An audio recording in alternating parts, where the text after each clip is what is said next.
Hey everybody, welcome to another episode of Darth Tuba Star Wars Unboxing Show. I'm your host, Darth Tuba, and I have two unboxings to do today. One was an actual find in an actual store. I was excited. I went to my local Walgreens and was able to find the Clone Trooper 212th Battalion figure. And I had to do a little research to make sure that I didn't already have it, and it turns out I do not have this figure. So I was excited to pick that up, okay? And the other one, we have an Entertainment Earth unboxing, which we'll do in a moment. So this one I am going to take out. It is obviously a clone repaint, and I'm totally fine with that, especially with clones. I get it. I understand some people like that, some people don't. I understand Hasbro's position of needing to do a lot of repaints and repacks in order to justify the cost of the molds, and I get it, and that's fine. And the only thing that I'm just hoping that, one of the things, and I wanted to talk a little bit about this today, was that I'm getting a little concerned by the amount of items we have on order. There are quite a bit, and I think I counted 60, and I did receive, I received one in the mail, but then this coming at the time of this recording, Fan First Wednesday is coming up May the 4th. By the time this episode drops, it'll be past that. But so I'll be giving you an update on what items they're announcing for that. So that's fantastic. But the thing is that it's probably going to mean that I'm going to have to make another 10 pre-orders only to find that I'm only getting one thing in the mail. So it can be a little frustrating. I get it. It's the shipping issues, and I understand all that, and I'm not at the point yet where I'm ready to throw in the towel. But that's one thing. I did want to talk about another thing, though, however, that I thought was very interesting, and that was the whole talk about how Hasbro has made their pledge to eliminate packaging, plastic from their packaging, and there's a lot of negative feedback about that, and I do understand it from a collectible standpoint. I do understand, I guess we're getting a hint of what kind of things they're planning on doing. They showed some Marvel concepts with just a box with the art on the box, like a photo of the figure on the box, which is one idea. And then they also showed some other ideas where it's basically like they did a Star Wars one for those lesser expensive figures where it was just a 5-pack of figures, and they were just kind of held together with like zip ties. And a lot of collectors were like, neither one of those are good options for them. And they felt like, well, with the box, it's kind of like a blind box thing. What's to stop anybody from, taking the figure out of the box and replacing it with another figure? And when it comes to the clear one, or the one where you can actually handle the figure, they said they don't want their figures to be handled. So that's an issue. That's an issue that they're kind of concerned with.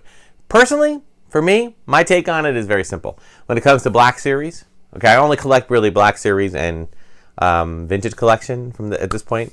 When it comes to Black Series, I'm an unboxer, which you'll see in a moment. Okay, so it doesn't really faze me either way. The Vintage Collection, I will say that I'm a little curious on how, if they're going to continue the Vintage Collection at all, or if they're going to come up with some clever, creative way to show it without having a plastic bubble. I'm not sure how they're going to do it. I'm kind of a wait-and-see person when it comes to that. I'm very curious on that. I don't know what to expect. But if this means that they're going to stop the Vintage Collection, which they very well might. I mean, it's been running for 10 years, and it was never intended originally to run indefinitely. So they may just decide to stop it. I'm okay with that. I have to be honest. As much as I would love to get, all the characters from Boba Fett, Book of Boba Fett, all the characters from Mandalorian, all the characters from other things on there, I do kind of feel as though this is something that I would be willing to stop and, go back in the collection and try to find them on the resale market to complete the collection. I like there being an end. I like there being a beginning, a middle, and an end. I don't know. That's just me.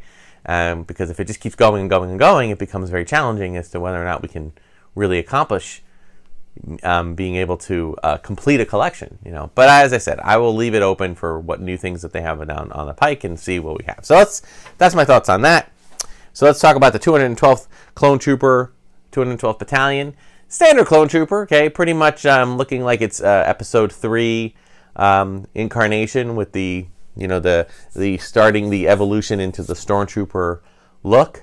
Comes with one blaster, okay. Straightforward. A helmet does not come off. Okay, it's not like it revealing a clone likeness.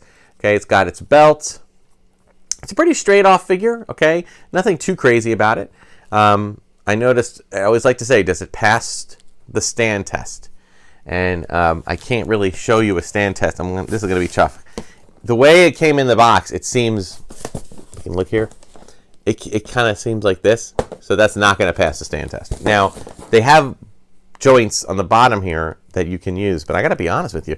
I'm having a hard time. Oh, there it is. Okay. So, yeah, they were just kind of stuck. So, now, I just think they need to be plied a little bit to, yeah, there we go. So, they just needed to be plied a little bit, and then you can kind of put them. Takes a very steady hand. Anyway, you got the idea. If I had my stand over here, you could see that it works. So, awesome figure. Great for army building. I do not have this paint scheme. Okay, so and if I had one that even was close to it, I probably wouldn't have picked up the figure. But there you go. There he is. Okay, menacing as ever. All right, so Bravo Black Series. This is an older Black Series. I mean, not older. Let's see. It came out 2021. So not that old. Okay, cool. All right. So our next one is an Entertainment Earth. Again, they have done their normal ship one figure at a time. That's fun. And we'll see what we have here. Ooh, and we have Migs Mayfeld. We have, and it looks like it's in a very similar. I think it's in a similar kind of mural-y thing. By the way, and again, I've kept some of these in the box, but for the most part, I don't. I get it. I get the whole like, oh, you can line them up on your bookshelf, and it's like a mural, and you can pull them out and look at it and admire it and put it back. It's not doing anything for me. I have never been a fan of the Black Series art. I mean, I like the drawing. I like the illustration. I just wish it was full color. You know, I wish it was more like movie poster style art, okay? Or even photo reel, or even photos I'd be okay with. I mean, this is better than the original where it was just basically a black on black, you know, or gray on black trace drawing of a character.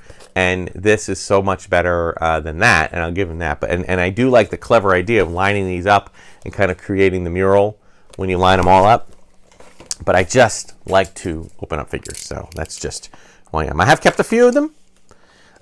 Some things. I'm actually more inclined to keep the carbonized figures and the ones that are in like vintage style packaging, you know, like the Episode 1 packaging and the Power of the Force packaging. I like those in the package just because they're a throwback to the original way, you know, the package style. Ooh, sorry if I set up there. All right, so Migs Mayfeld. What an interesting character. What an interesting choice of actor to play said character. But I really enjoyed his arc. You know, we had that first. I mean, he just seemed like a straight out villain in the first season of Mandalorian, and then you know, like all things, if you stare at it enough and you look at it enough, you get a different take on it. So I thought that was an interesting thing. So there he is, photo real imagery there. Okay, really good. Love this outfit. It's a throwback to me. A throwback to 2018 of Solo, and I think that's a really cool look. And I know we have a very similar setup figure with Din Djarin.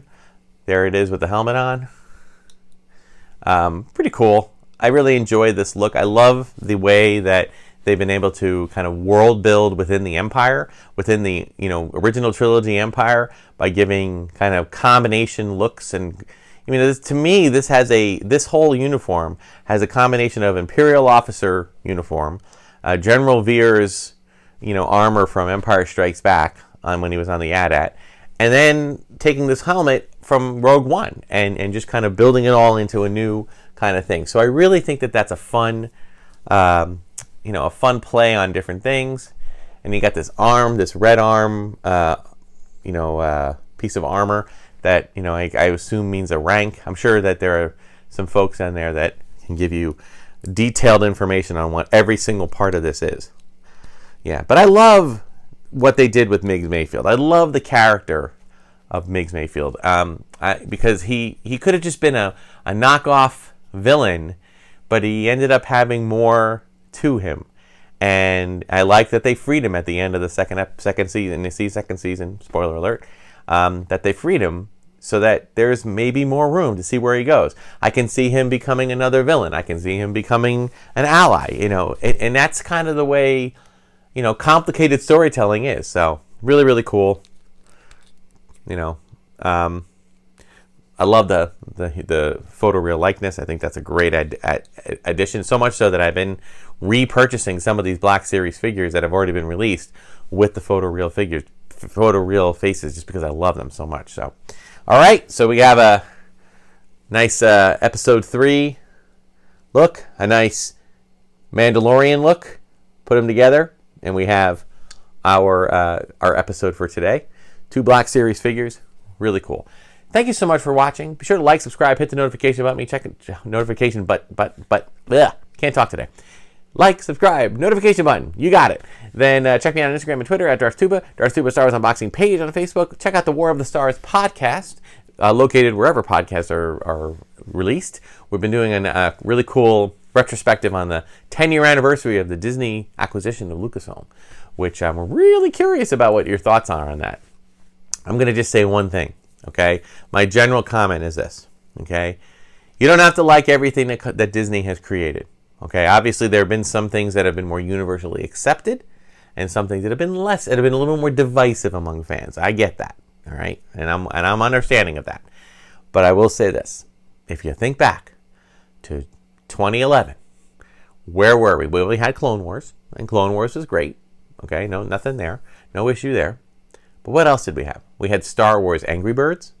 We had Star Wars Family Guy. We had Star Wars Robot Chicken. We had Star Wars Going to Be Detours. Everything was about parodying Star Wars. Even Disney themselves would be doing like dance-offs in the parks with Star Wars characters. Mickey and Minnie dressed as Star Wars characters. There was very little taking seriously the Star Wars genre. It was more of a fun celebration, but sometimes lighthearted. So been 10 years, 5 new movies, 2 series with a 3rd, 4th, and 5th on the way, and more coming. Another animated series, Lots of stuff that you can take or you can leave. To me, I think the Disney acquisition was very well received in terms of we needed it. And I'm happy we have it because you can take stuff that you like and you can leave stuff alone that you don't. But that's just my opinion. Feel free to disagree in the comments or agree, whatever you want. Thank you so much for watching. Until next time, may the Force and the toys be with you.